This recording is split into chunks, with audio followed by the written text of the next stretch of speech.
Okay, everybody, welcome to a presentation today. This is our first school presentation. I'm super excited to offer this to y'all.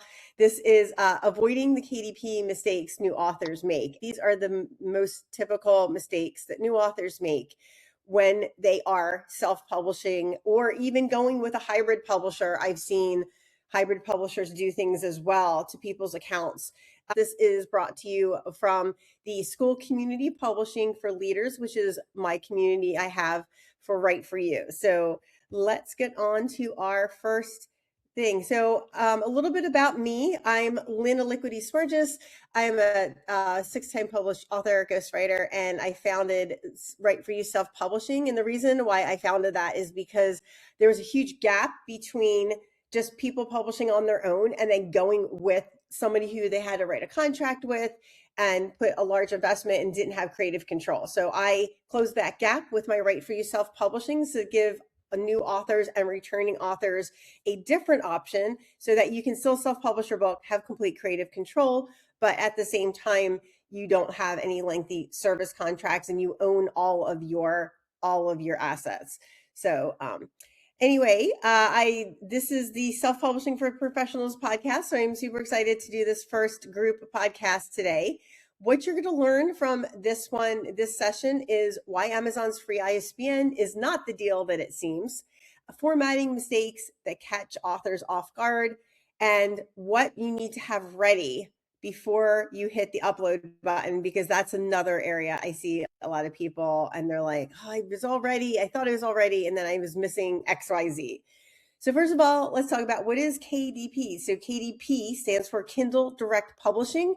And Kindle, which is Amazon's self-publishing platform, actually got into the game about 12 years ago, where they noticed that self-publishing was starting to become really big. And so some representatives from Amazon started going to publishing conferences to try to figure out how they could get publishing on their platform. And now Amazon is one of the places where most people buy their books. So, and you have to know how it works before you hit publish, so that you don't make these huge mistakes that cost you time, money, and stress. So first of all, let's talk about formatting, because this is one that confuses a lot of people. So what is formatting? So book formatting means you have completely had all of your edits done. Like you've got your developmental edit, your line edit, your copy edit, and your proof edit done. And then once you finish those edits, you need to what's called format it. So all of these terms on the right, like typesetting, book design, print formatting, page layout, all of these are formatting. It's just all different words for formatting. So basically what it means is you have to take the content of your book and put it in your book so that it is within so that your edges of your words won't get cut off when they go to cut the book pages, and everything looks clean and professional. So there are some really good book formatting ways you can get your book done, and then there's some not so good. So the one thing I will say is never use Word, like the program, to format your book, because there's tons of mistakes. I've heard so many people say, well, people have told me you can format your book with Word, and then they go to upload it into Amazon, and if it doesn't check off all the boxes, you cannot publish your book. So you need to have your book properly formatted before you upload it into Amazon. I also know that some people use Canva. While you can do that, it's not as easy. It takes a whole a lot of steps to do. So when I format my clients' books, I use a program called Atticus. It is specifically just for book formatting. And it is made by Dave Chesney, who is one of the biggest people in self-publishing. So it is a good book formatter. When I format a book with that program, I know it's going to be professional, it's going to be laid out correctly, and that Amazon will not have an issue with taking it unless I've made a mistake with something along the lines of the measurements of the interior. So in professional publishing, typesetting is the most traditional and widely recognized term, while interior formatting and interior design are commonly used. But now a lot of people just call it book formatting. But the one thing you need to know is that you need to have your book completely edited before you go to formatting. I've seen so many people and they're like, well, I'm going to get my book formatted and then I'm going to get a developmental edit. It's like, you can't do that, because once especially with your paperback, once your book is formatted, if you change more or less than 10 pages of content, which is really easy to do if you start making any types of changes above, like, hey, I missed this period or I misspelled this word, then you're going to have to redesign your paperback cover because it's not going to fit the size. Because once your pages change, the size of your book changes, your book cover changes. So those are all things you need to consider. But you definitely need to have it ready to go. I have had a client recently within the past 6 months who thought he had his book ready to format. He said he wanted to do one more edit. His formatter started formatting his book, and now he has to pay to reformat it because his formatter was not aware that he wasn't done all his edits. So it can be really costly if you try to format your book and then go back and do edits. So you definitely do not want to do that. Right. And a poorly formatted book is just screaming unprofessional content readers. Like, people will not take you seriously because when you don't professionally format your book, if you've ever opened a book and you've seen the pictures really weird and stretched out, that book has not been professionally formatted. Or if you've seen like the typesetting is wrong, or you can see just like visual things, you can tell. So you want to make sure that it is professionally formatted. And again, KDP can flag or reject your files that don't meet their requirements. That sends you back to square one. So you want to get formatting right the first time. That's going to save you time, money, and frustration in the KDP ecosystem. So let's talk about Amazon's free ISBN. Amazon, so if you use Amazon's free ISBN, one, Amazon becomes the publisher of record on file. So you are now not the publisher of record. So that takes away part of your rights. And because Amazon becomes the publisher of record on file, you lose some control over your own publishing rights. Now, it doesn't mean that Amazon takes your copyright away, but what it means is that you cannot purchase your book and sell it at any event. So for instance, like, I'm going to some literary fairs this fall, and I'm going to be purchasing my book from Amazon to get a copy of it. And so to sell at the fair, so people can just buy a paper copy right there. If I had an Amazon ISBN, I could not do that. Now, are there people that do that? Yes, I would highly not recommend it. Because if Amazon, for some reason, finds that out, then you will literally be banned from selling books on Amazon ever again. You don't want to be in that position. If you choose not to sell your books on Amazon, that's your choice. But you don't want that to be an option because you have made a mistake. And Amazon, the ISBNs are not expensive. I mean, yes, it is an investment. It's $250. You get 10 ISBNs. If you want to buy one, you can, but one is $125.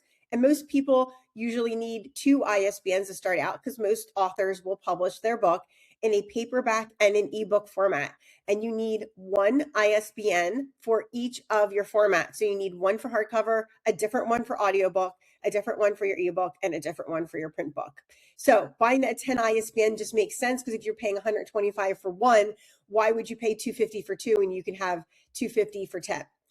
The other thing is that your ISBN is tied to KDP and it cannot be transferred. So if you do use an Amazon ISBN, you can't even sell your ebook on your own website. You have to sell everything exclusively through Amazon. So it does limit your distribution channels for sure. And also too, your book distribution to other retailers and channels are limited. And again, you can't even buy and sell your own book. So definitely do not use the Amazon free ISBN. It takes away a lot of control over distribution. All right. So again, owning your own ISBN, you can purchase it at Bowker through myidentifiers.com. And again, the 10 pack is definitely the most money friendly one to do. And then that way, your name or your business name becomes the publisher of record. Your book can be distributed across any platforms you choose, and you have way more creative control over your work. And that's the name of the game with self-publishing. All right, so let's talk about some just general other big formatting mistakes.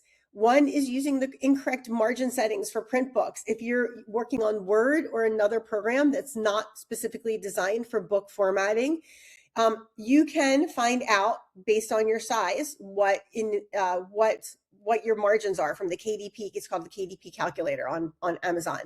But you need to make sure, because it gets down to like point, and it gets down to 3 decimals, 3 digits behind the decimal. So it needs to be very accurate. You can't just say, oh, it's 9 by 12, so I'm just going to make this 9 by 12, because you have bleed margins and all that stuff. So you need to make sure everything is checked off. You need to choose fonts if you choose fonts that don't meet KDP's interior requirements, your book will get rejected and then you have to reformat all your fonts. So I always recommend to people, no matter what, you always want to get something that's printed and legible. Don't make your font in script unless it's like a title and it's a script that's really easy to read.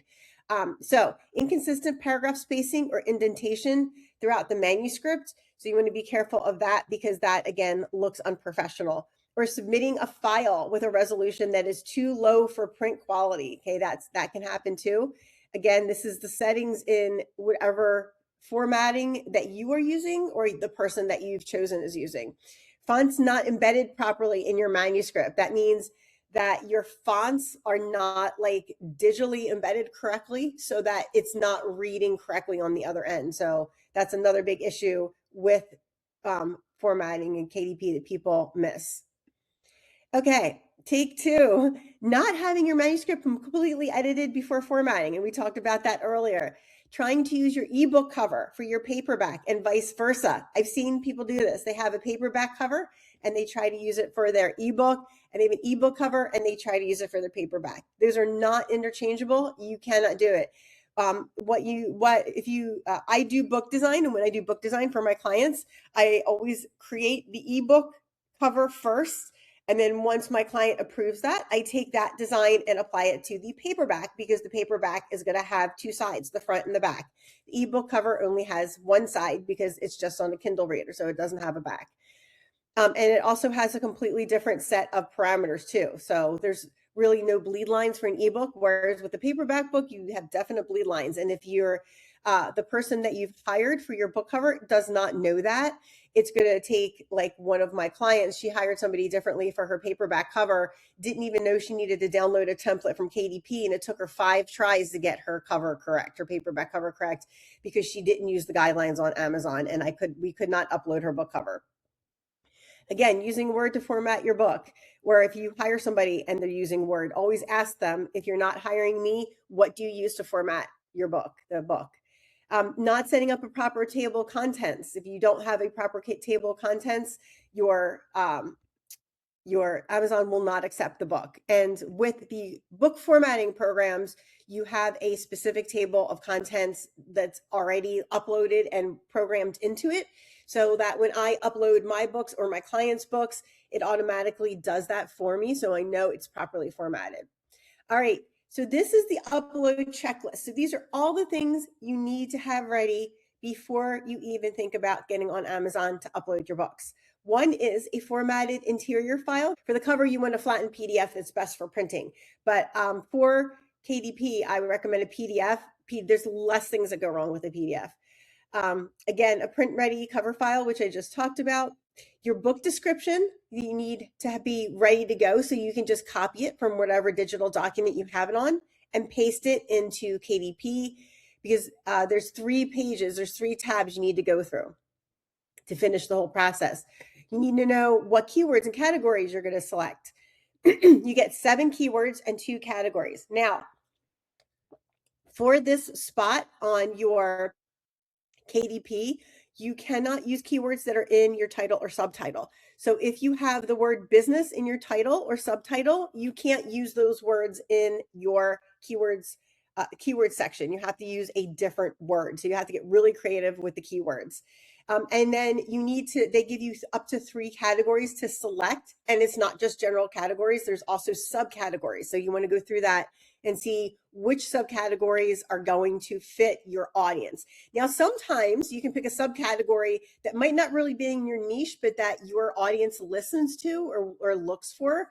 So that's another thing to consider as well. So it might not be like a business category. It might be like a leisure category, but maybe your avatar also loves leisure. And so putting it in leisure might get also some hits.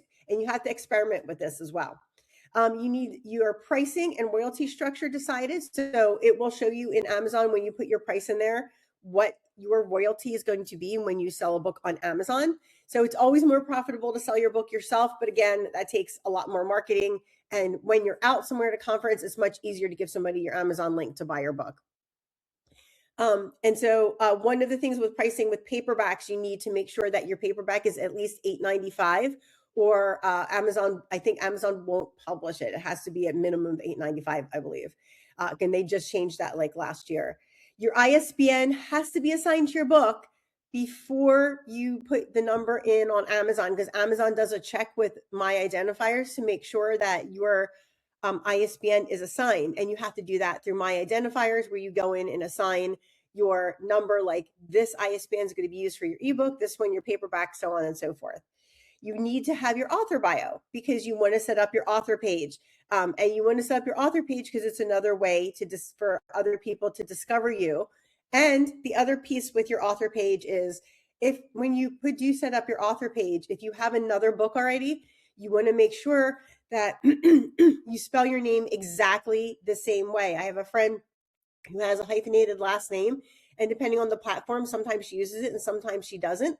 But when she put her author name, she has different names. So she has 6 books all under her, or 7 books all under her name, but they don't show up when you click on her author page, because she's used slightly different names, even with symbols. Like if you have a hyphen on one name and you don't have a hyphen in another, Amazon author page will consider that 2 completely different people. So you want to have one author page with your name on it that has the same name on all your books, so that when someone wants to follow you as an author, when you release a new book, they'll get that notification.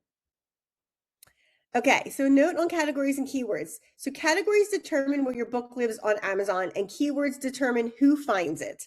Choosing the wrong ones means your books get buried. Research your categories before upload, so that you're placing your books exactly where your readers are looking for. And the software I recommend for this is Publisher Rocket. Publisher Rocket is, again, another product by Dave Chesney. He puts out really good quality publishing products, which is why I love using his stuff.